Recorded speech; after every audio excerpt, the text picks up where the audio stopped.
قال يا ليت قومي يعلمون بما غفر لي ربي وجعلني من المكرمين وما أنزلنا على قومه من بعده من جند من السماء وما كنا منزلين إما كانت إلا صيحة واحدة فإذا هم خامدون يا حسرة على العباد ما يأتيهم من رسول إلا كانوا به يستهزئون ألم يروا كم أهلكنا قبلهم من القرون أنهم إليهم لا يرجعون وإن كل لما جميع لدينا محضرون وآية لهم الأرض الميتة أحييناها وأخرجنا منها حبا فمنه يأكلون وجعلنا فيها جنات من نخيل وأعناب وفجرنا فيها من العيون ليأكلوا من ثمره وما عملت أيديهم أفلا يشكرون سبحان الذي خلق الأزواج كلها مما تنبت الأرض ومن أنفسهم ومما لا يعلمون وآية لهم الليل نسلخ منه النهار فإذا هم مظلمون ستجري لمستقر لها ذلك تقدير العزيز العليم والقمر قدرناه منازل حتى عاد كالعرجون القديم لا الشمس ينبغي لها أن تدرك القمر ولا الليل سابق النهار وكل في فلك يسبحون وآية لهم أنا حملنا ذريتهم في الفلك المشحون وخلقنا لهم من مثله ما يركبون وإن نشأ نغرقهم فلا صريخ لهم ولا هم ينقذون إلا رحمة منا ومتاعا إلى حين وإذا قيل لهم اتقوا ما بين أيديكم وما خلفكم لعلكم ترحمون آيات ربهم إلا كانوا عنها معرضين وإذا قيل لهم أنفقوا مما رزقهم الله قال الذين كفروا للذين آمنوا أنطعم من لو يشاء الله أطعمه إن أنتم إلا في ضلال مبين ويقولون متى هذا الوعد إن كنتم صادقين ما ينظرون إلا صيحة واحدة تأخذهم وهم يخصمون فلا يستطيعون توصية ولا إلى أهلهم يرجعون ونفخ في الصور فإذا هم من الأجداث إلى ربهم ينسلون قالوا يا ويلنا من بعثنا من مرقدنا هذا ما وعد الرحمن وصدق المرسلون إن كانت إلا صيحة واحدة فإذا هم جميع لدينا محضرون فاليوم لا تظلم نفس شيئا ولا تجزون إلا ما كنتم تعملون إن أصحاب الجنة اليوم في شغل فاكهون هم وأزواجهم في ظلال على الأرائك متكئون لهم فيها فاكهة ولهم ما يدعون سلام قولا من رب رحيم سلام قولا من رب رحيم قولا من رب رحيم وامتازوا اليوم أيها المجرمون ألم أعهد إليكم يا بني آدم ألا تعبدوا الشيطان إنه لكم عدو مبين وأن يعبدوني هذا صراط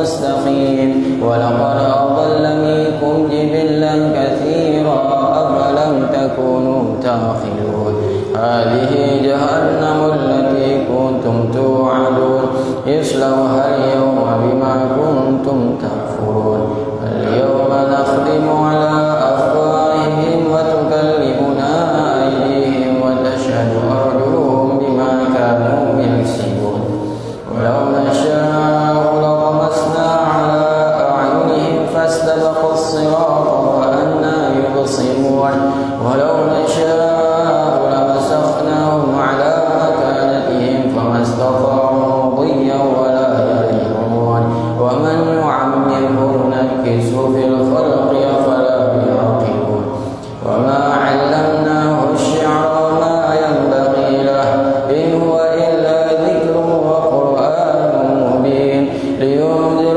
من كان حيا ويحق القول على الكافرين أولم يروا أنا خلقنا لهم مما عملت أيدينا أنعاما فهم لها مالكون وذللناها لهم فمنها ركوبهم ومنها يأكلون فيها منافع ومشارب أفلا يشكرون واتخذوا من دون الله آلهة لعلهم ينصرون لا يستطيعون نصرهم وهم لهم جند محضرون فلا يحزنك قولهم إنا نعلم ما يسرون وما يعلنون أولم ير الإنسان أنا خلقناه من نطفة فإذا هو خصيم مبين وضرب لنا مثلا ونسي خلقه قال من يحيي العظام وهي رميم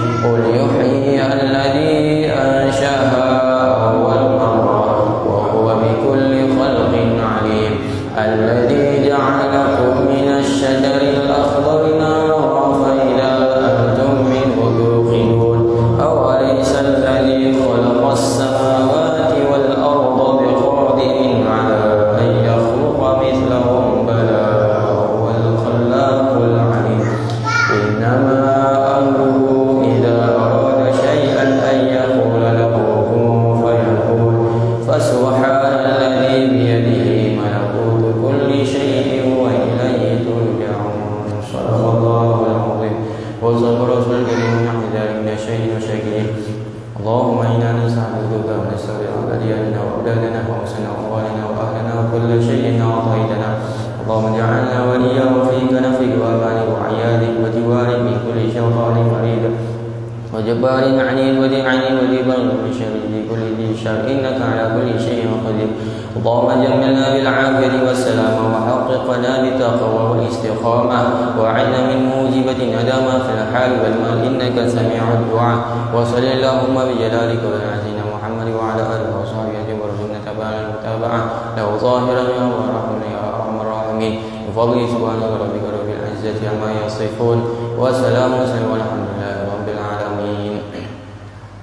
Bismillahirrahmanirrahim. Assalamualaikum warahmatullahi wabarakatuh. Alhamdulillah rabbil alamin. Wassalatu wassalamu ala sayyidil mursalin sayyidina Muhammadin wa ala alihi wa sahbihi ajma'in. Subhanaka la ilma lana illa ma 'allamtana innaka antal alimul hakim wa tub 'alaina ya maulana innaka antat tawwabur rahim. Ya Fattah ya Alim ya Fattah ya Alim iftah 'alaina futuhal 'arifin wa faqihna fid din wa 'allimna ta'wil ya rabbal alamin. Qala al-mu'allif rahimahullah ta'ala wa nafa'ana bihi wa bi'ulumihi fid darain amin. Khususan mu'allif hadzal kitab Ibn al-Hakam fi syarh al-Qur'an Imam Sayyid Hasan Sulaiman Sayyid Ali Allah la masyaallah Sayyid al-Fatihah masyaallah.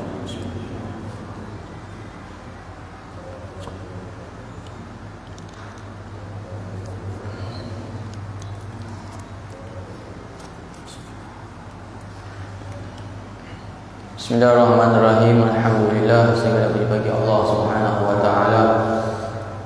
Panjatkan atas hadirat Allah yang telah banyak memberikan kenikmatan limpahan karunia iman, Islam serta kesehatan kepada kita semua sehingga malam hari ini kita dapat berkumpul kembali dalam rangka kajian rutin kita, kajian fiqih kitab Ibanatul Ahkam fi Syarhi Bulughul Maram, kitab fiqih hadis yang dikarang oleh Imam Ibnu Hajar Al-Asqalani dan disyarahkan oleh Imam Sulaiman An-Nuri dan Sayyid Alwi Abbas Al-Maliki. Mudah-mudahan dengan kajian ini mendapatkan keberkahan dari Allah Subhanahu wa taala, diampunkan dosa-dosa kita, keluarga kita, anak-anak kita, istri-istri kita, semua yang menjadi kerabat kita, dengan keberkahan duduknya kita di majlis ilmu. Mudah-mudahan Allah ampuni dosa-dosa semuanya.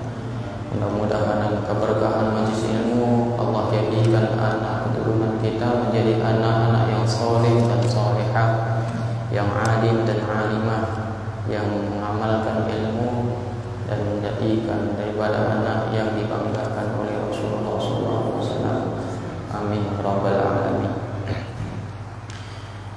Alhamdulillah, minggu yang lalu kita sudah jelaskan di hadis yang ke-11, yakni tentang 11 dan 12.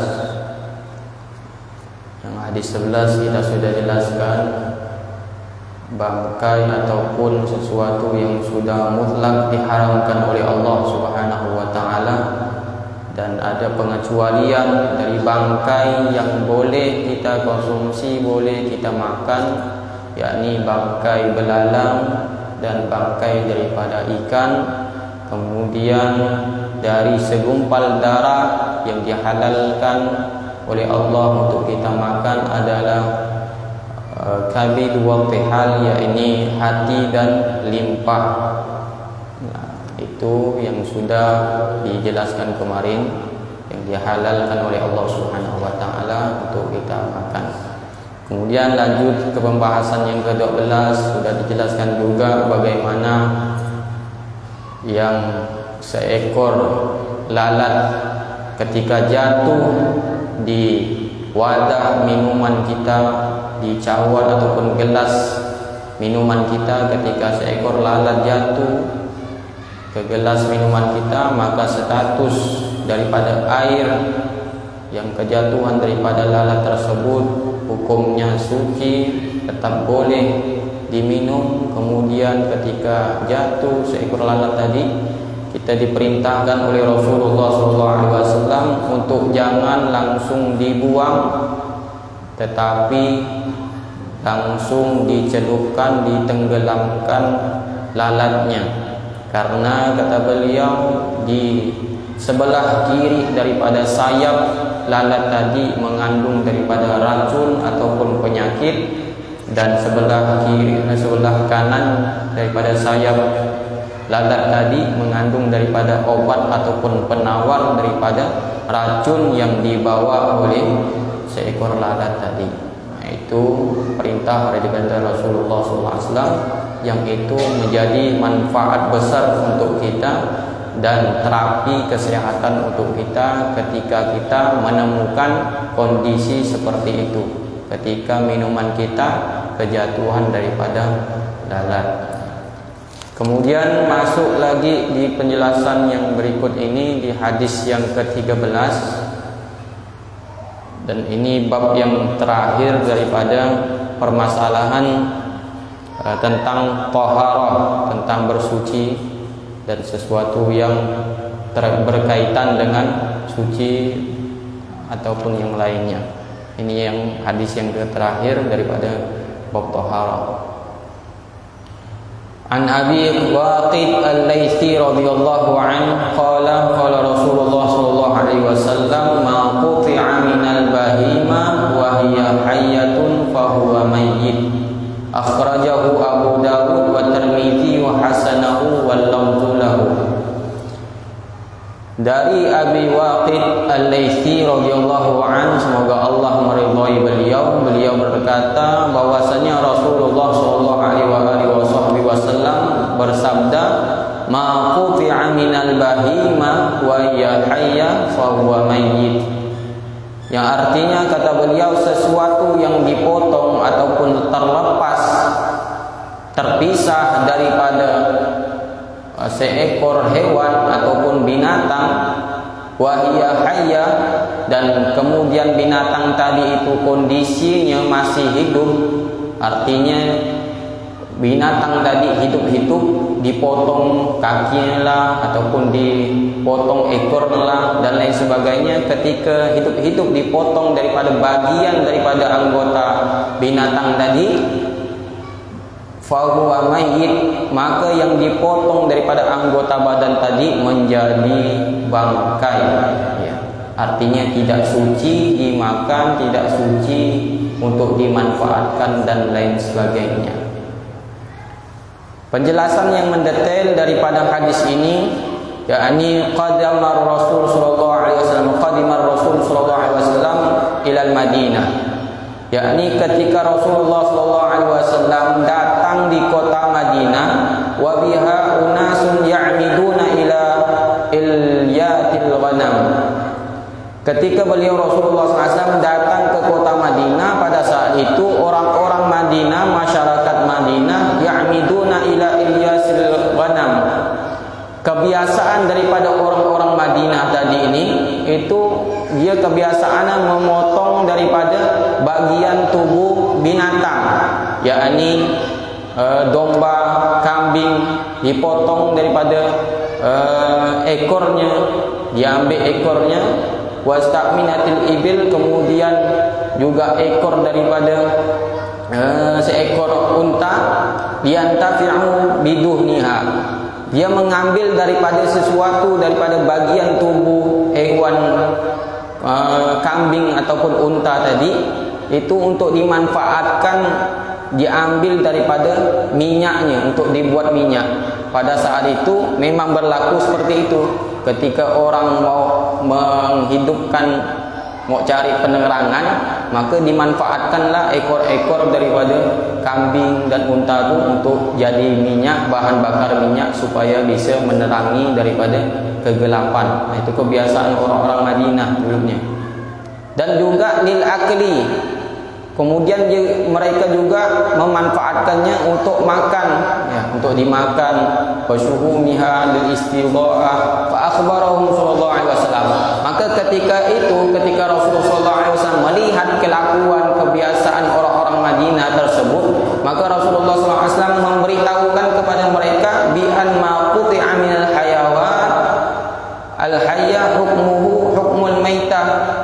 Maka Rasulullah SAW menjelaskan, memberitahukan kepada mereka, kalian memperlakukan seperti itu, kebiasaan kalian memotong bagian daripada hewan, anggota tubuh hewan tadi, itu hidup-hidup, maka hukumnya adalah, hukumnya dikategorikan sebagai bangkai, kata Rasulullah SAW. La yahillu akluhu, maka tidak halal untuk dimakan, tidak halal untuk dikonsumsi. Walal intifa, juga untuk dimanfaatkan untuk apapun, kata Rasulullah SAW. Bihi al-istidha'ah, apalagi untuk digunakan jadi bahan bakar minyak untuk menerangi daripada kegelapan, kata Rasulullah. Tidak bisa, kata Rasulullah, tidak boleh, hukumnya haram, kata Rasulullah SAW. Wala syira'uhu, ataupun untuk dijual belikan, kata Rasulullah. Ala ma fi dzalika min tahdibil hayawan, karena apa Rasulullah SAW melakukan ataupun memberitahukan kepada mereka kalau itu tidak baik, haram hukumnya dan menjadi bangkai, karena salah satu penyebabnya adalah ta'dibil hayawan, itu menyakiti daripada hewan ataupun binatang. Jadi perbuatan mereka itu salah satu penyebab yang dilarang oleh Rasulullah, karena mereka menyiksa daripada hewan ataupun binatang, yakni kambing, domba ataupun unta. Maka syariat Islam, agama kita menganjurkan, memerintahkan kita untuk berlaku lemah lembut kepada semua makhluknya Allah. Sampai kepada binatang sekalipun kita harus berlaku lemah lembut, tidak boleh kasar dengan binatang. Ini anjuran daripada syariat kita untuk berlaku lemah lembut kepada semua binatang ciptaan Allah Subhanahu wa taala. Dan terkecuali ada binatang-binatang memang yang ada diperintahkan untuk dibunuh, dan ini pun masih dalam kategori hadis itu yang ikhtilaf, ya. Tapi dalam hukum syariat agama kita dianjurkan untuk kita untuk berlemah lembut kepada binatang ataupun hewannya, makhluk Allah Subhanahu wa taala. Kemudian pemahaman daripada hadis ataupun hukum yang bisa kita ambil daripada hadis yang sudah dijelaskan tadi, yakni yang pertama, al-man'u min tahdzibil hayawan biqat'i ba'dhi ajza'ihi. Pelarangan, sebuah larangan untuk kita supaya tidak menyiksa daripada hewan ataupun binatang. Dilarang. Kalau hukumnya sudah dilarang, berarti haram hukumnya untuk menyiksa daripada binatang, termasuk mengambil daripada sebagian anggota badannya, sebagian daripada sesuatu yang ada di badannya, seperti ekornya lah, tanduknya lah, dan lain sebagainya. Itu dilarang dalam agama kita, ya. Seperti misalnya ada orang mau beli ekor sapi, ekor kambing untuk dijadikan dia langsung dipotongnya ekor kambing tu, ekor sapi tu hidup-hidup. Itu tak dibolehkan oleh agama kita, dilarang, hukumnya haram, tak boleh seperti itu. Dan ketika dia memotong daripada bagian daripada anggota badan binatang hewan tadi, maka hukumnya menjadi mayit tadi, tak ada halal dikonsumsi, tak ada halal untuk dijual belikan, tak ada halal untuk dimanfaatkan untuk apapun itu. Jadi tak halal semua, diharamkan oleh Allah Subhanahu wa taala dan Rasulullah sallallahu alaihi wasallam. Itu yang pertama. Kemudian bayanu hukmu ma quti'a minal bahimah wa hiya hayya fa huwa wa annahu yahrumu akluhu wal intifa'. Sama, yakni pelarangan untuk kita memotong sesuatu daripada bagian tubuh hewan ataupun binatang. Ketika kita memotong bagian tubuhnya, maka itu menjadi bangkai yang tidak bisa digunakan apa-apa. Dan kalau kita makan, maka itu termasuk sesuatu yang haram, ya. Bagian ataupun benda yang diharamkan untuk dimakan, jadi tidak halal jadinya. Itu yang kedua. Kemudian yang ketiga, al-hukmu bi anna al-maqtu min al-hayy mayyitun in kana min sya'nihi an tahlilul haya amma ma kana laysa min sya'nihi al-haya fala ya'udu mayyitan. Ini yang ketiga, hukum ketika kita memotong daripada sesuatu bagian tubuh hewan yang masih hidup-hidup, yakni ketika kita potong dan itu tidak ada sesuatu yang dimanfaatkan lagi, bisa dimanfaatkan lagi, ya, seperti apa? Seperti bulunya. Kalau bulu domba, bulu kambing, misalnya kuda lebat, kan biasanya orang membuat jaket daripada bulu domba itu kan. Biasanya kalau udah lebat bulu domba, dicukurnya, dipotong, dipangkas dengan bulu-bulu. Maka itu tidak dikategorikan seperti yang disabdakan hadis ini. Artinya halal statusnya, boleh dimanfaatkan untuk dibuat jaket dan lain sebagainya. Itu tidak dikategorikan sebagai sesuatu yang najis ataupun sesuatu bangkai, tak dikategorikan. Bulu domba, bulu kambing dan lain sebagainya. Kalau sudah lebat, kalau belum lebat langsung di kulitnya, itu tak boleh. Kalau masih udah lebat bulu domba itu, bulu kambing boleh, seperti itu.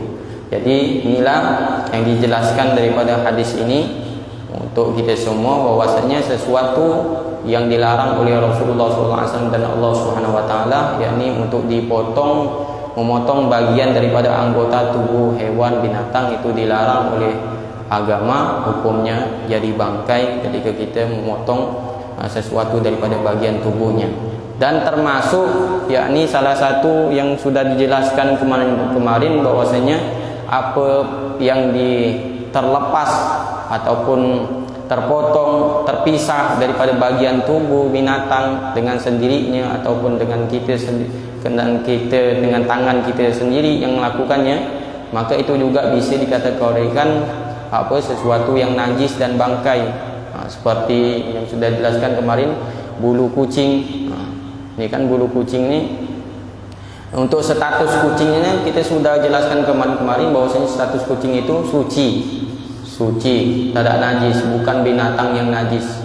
Dan kalau dia kena di badan kita dan tidak menempel daripada bulunya, kalau 1-2 helai bulunya masih dimakfukan, masih dimaafkan ya, bulu kucing tu. Kalau menempel dengan kita, ataupun air liur daripada kucing, misalnya ada bejana yang kita isi air, kemudian kucing tadi minum dengan bejana air tadi, maka status air tadi tetap suci. Karena air liur daripada kucing tadi bukan termasuk yang najis, artinya masih suci, mensucikan. Maka bulu kucing tadi ini bisa statusnya menjadi bangkai kalau bulunya rontok dengan rontokan banyak, artinya terlepas dari bagian tubuhnya dengan jumlah yang banyak sampai tak bisa kita hitung, itu bisa najis, kategorikan bangkai dan najis. Dan ketika jatuh di tempat solat kita ataupun di mana, maka bisa dihukumi najis. Ketika kita solat ada depan kita bulu-bulu kucing yang banyak, maka bisa tak sah solat kita. Seperti itu. Jadi itulah yang menjadi penjelasan daripada hadis yang 13 ini.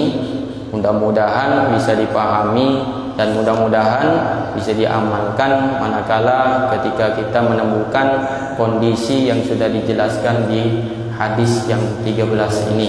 Untuk riwayat-periwayatan hadis ini tingkatan derajatnya dikategorikan hadis hasan. Hadis hasan. Kalau kita berbicara dengan hadis kan ada hadis sahih, ada hadis hasan, ada hadis dhaif, ada hadis maudhu. Ini hadis hasan kategori tingkatan yang kedua, artinya masih bisa jadi pegangan, masih bisa menjadi dalil, dan masih bisa menjadi istinbat daripada hukum ketika ada permasalahan. Maka hadis ini bisa dijadikan dalil untuk penjelasan daripada hukum ataupun fatwa, seperti itu. Dan itulah penjelasan daripada hadis 13. Dan untuk selanjutnya kita akan lanjutkan daripada bab yang kedua, bab aniyah, bab bejana. Jadi kesimpulan daripada hadis pertama sampai hadis ke-13 ini, dari penjelasan yang awalnya adalah tentang air suci mensucikan, kemudian tentang air dua pula, kemudian air yang berubah karena faktor yang menyebabkan dia tak suci, kemudian menjelaskan lagi tentang seekor kucing lalat, kemudian bagian-bagian yang dinajiskan, kemudian ada namanya bangkai yang dihalalkan untuk dikonsumsi, dan seterusnya sampai hadis ke-13 ini itu dijelaskan di bab yang pertama. Namun insyaAllah kita akan lanjutkan di bab yang kedua minggu depan. Dan mungkin bila ada yang belum dipahami, kita buka pertanyaan, kita saling diskusi untuk menjelaskan pemahaman daripada hukum fikih, supaya kualitas daripada ibadah kita khususnya bisa berkualitas di sisi Allah Subhanahu wa taala, dan bisa menjadi sebab ibadah kita diterima ataupun menjadi nomor satu di hadapan Allah Subhanahu wa taala. Karena fikih ini sangat-sangat penting, sangat-sangat perlu untuk kehidupan kita, ya, terlebih untuk amal ibadah kita. Tanpa ilmu fikih, sebab apapun kita lakukan ibadah tadi, kalau kita tak tahu hukumnya, tak tahu ilmunya, maka kualitas ibadah tadi kecil, rendah nilainya di hadapan Allah. Karena dia ibadah tanpa ilmu, tanpa pengetahuannya, main ibadah ya, tahu segitu je, tak ada mau tahu untuk mendalami apa itu rukunnya, apa yang suci, apa itu yang diharamkan dan sebagainya. Maka inilah perlu daripada ilmu fikih, supaya kualitas ibadah kita dapat ternilai di hadapan Allah Subhanahu wa taala, dan tidak sia-sia kalau ibadah kita lakukan dengan pegangan ilmu fikih, ya. Jadi sebenarnya ilmu fikih ini ilmu zahir kita, ya. Ilmu syariat fikih ini ilmu zahir, dan kajian Habib Muhammad itu kajian akhlak tasawuf, dan itu ilmu batin. Maka zahir dan batin harus terpenuhi, harus saling berkaitan, tidak boleh dipisahkan. Ilmu batin sama ilmu zahir. Ilmu zahir fikih, ilmu batin adalah ilmu akhlak tasawuf, supaya kita menjadi tingkatan hamba Allah yang Islam, yang iman dan ihsan. Islam, iman dan ihsan. Kalau tiga-tiga ini kita sudah dapat, maka kita menjadi hamba Allah yang sejati, hamba Allah yang dicintai oleh Allah Subhanahu wa taala, dan termasuk hamba Allah yang difirmankan dalam Al-Qur'anul Karim, ya, di surah juz 30 kata Allah, fadkhuli fi ibadi wadkhuli jannati. Masuklah daripada golongan hamba-hambaku dan masuklah daripada surgaku, kata Allah. Hamba-hambaku ini siapa? Yakni hamba-hamba Allah yang sejati, bukan hamba-hamba Allah yang abal-abalan. Hamba-hamba Allah yang sejatilah yang bisa dimasukkan di surganya Allah Subhanahu wa taala. Salah satu hamba-hamba Allah yang sejati, dia mau mempelajari daripada ilmu-ilmu agama, terlebih ilmu syariat, fikih dan ilmu akhlak tasawuf, zahir dan batinnya dipelajari. InsyaAllah dia dimasukkan daripada kategori hamba Allah yang sejati dan hamba Allah yang dimaksudkan daripada dalam Al-Quran. Mudah-mudahan kita semua ni yang berkumpul di sini, mudah-mudahan kita termasuk hamba-hamba Allah yang sejati yang difirmankan oleh Allah Subhanahu wa taala. Amin ya rabbal alamin. Mungkin itu yang bisa saya jelaskan. Kembali lagi saya buka pertanyaan dari hadis pertama ataupun hadis yang 13 ini. Saya buka pertanyaan, bila ada pertanyaan silakan. Kalau tidak kita tutup kajian kita.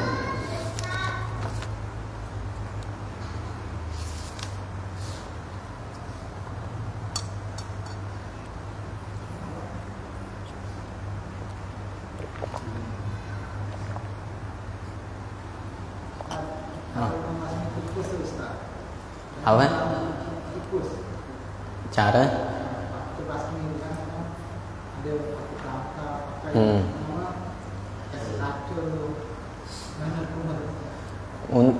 Untuk binatang-binatang, ya, kan yang tadi sudah dijelaskan, kita harus berlemah lembut kepada semua binatang, hewan ciptaannya Allah Subhanahu wa taala.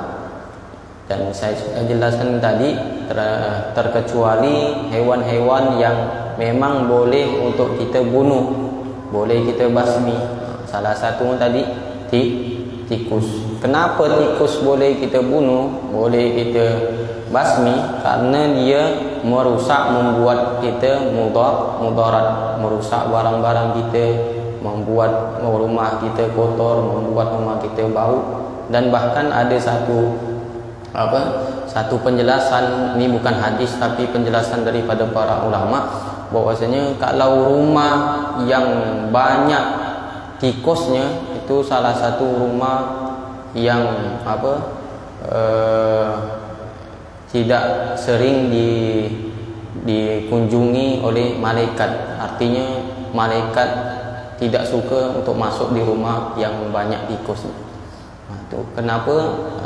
Karena itulah salah satu tadi, dia termasuk hewan yang kotor, hewan yang bisa memberikan mudarat, bahaya bagi manusia, sampai-sampai ada penyakit yang namanya disebabkan karena tikus. Maka syariat mengecualikan binatang ini, tikus ini boleh dibunuh.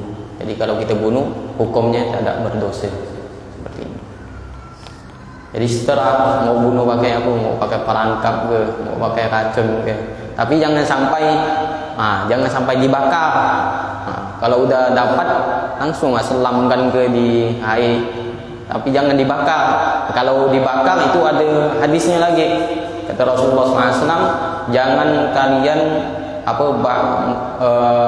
membunuh binatang dengan cara membakar, karena yang membakar itu hanyalah Allah Subhanahu wa taala yang berhak untuk membakar daripada makhluk-makhluknya, ya. Jadi manusia dilarang untuk membakar hidup-hidup binatang. Kalau udah dibunuh, misalnya kambing udah disembelih, udah jadi halal lah, boleh dibakar. Yang diarti ini hidup-hidup langsung dibakar, nah, itu tak boleh, haram hukumnya. Binatang apapun, binatang apapun haram dibakar hidup. Itu ada hadisnya seperti itu.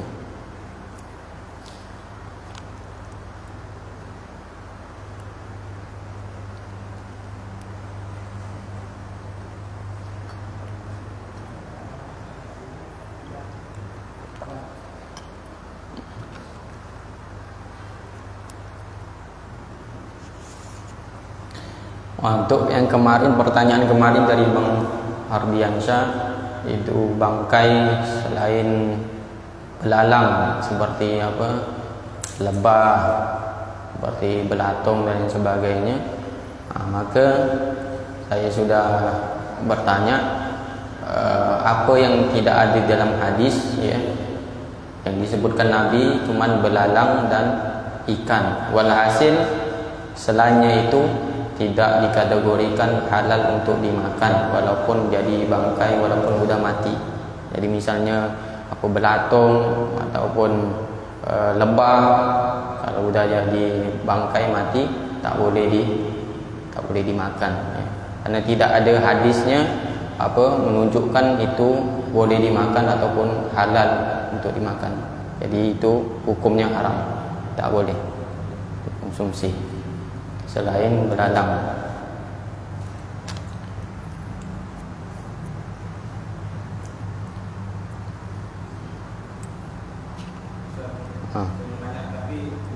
Tak apa, dua hari ni tak apa. Sekarang tu kalau dengan saya kalau kita dulu tu kalau solat tu kan jelas sekarang Allah sallallahu alaihi wasallam Muhammad. Kalau sekarang tu orang baca tu Allah sallallahu alaihi Muhammad itu ada satu di minggu tu.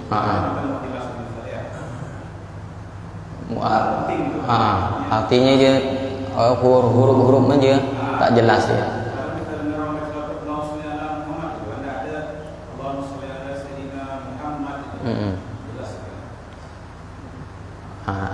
Inilah salah satu apa menjadi PR kita bersama untuk menegurkan, memberitahu orang-orang yang ketika dia membaca selawat ke itu ataupun membaca Quran, kita menegurkannya yaitu dengan cara yang sebaik mungkin, ya.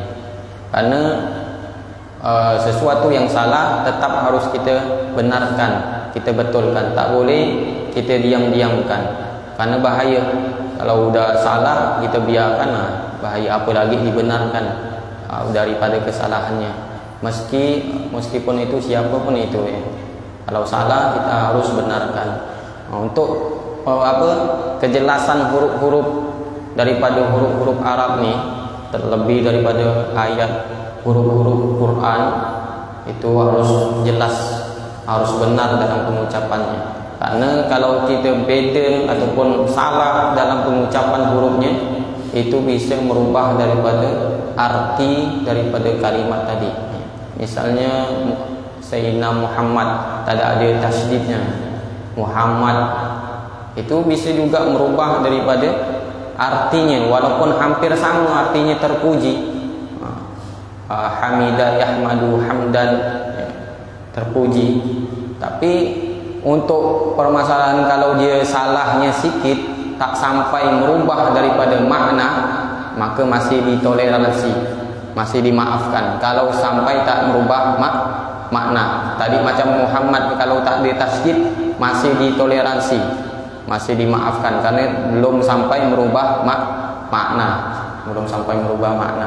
Tapi kalau sudah merubah makna, misalnya tadi pakai Muhammad, pakai hak kecil, Muhammad artinya terpuji. Kalau dia pakai hak besar, Muhammad, itu bahaya, itu merubah makna. Artinya bukan terpuji tapi celaka.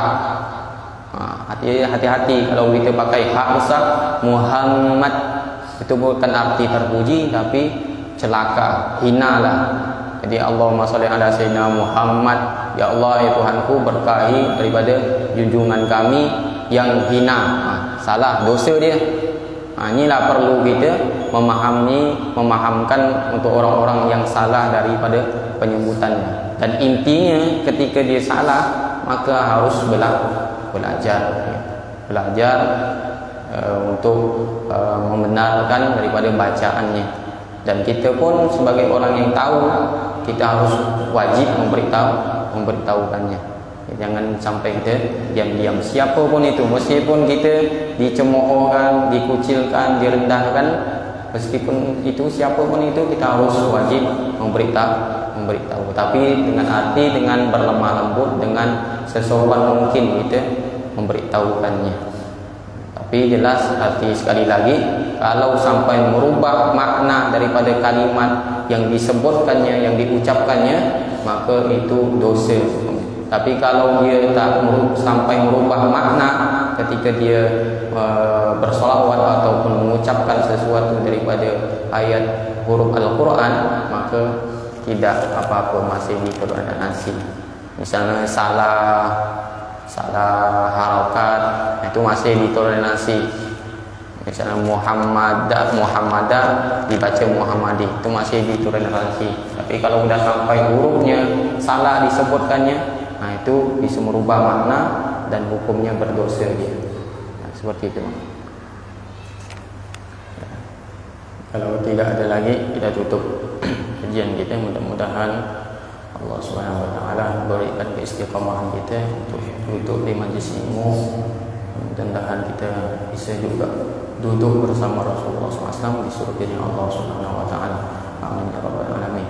Subhanakallahumma wa bihamdika asyhadu an la ilaha illa anta astaghfiruka wa atubu ilaik. Assalamualaikum warahmatullahi wabarakatuh.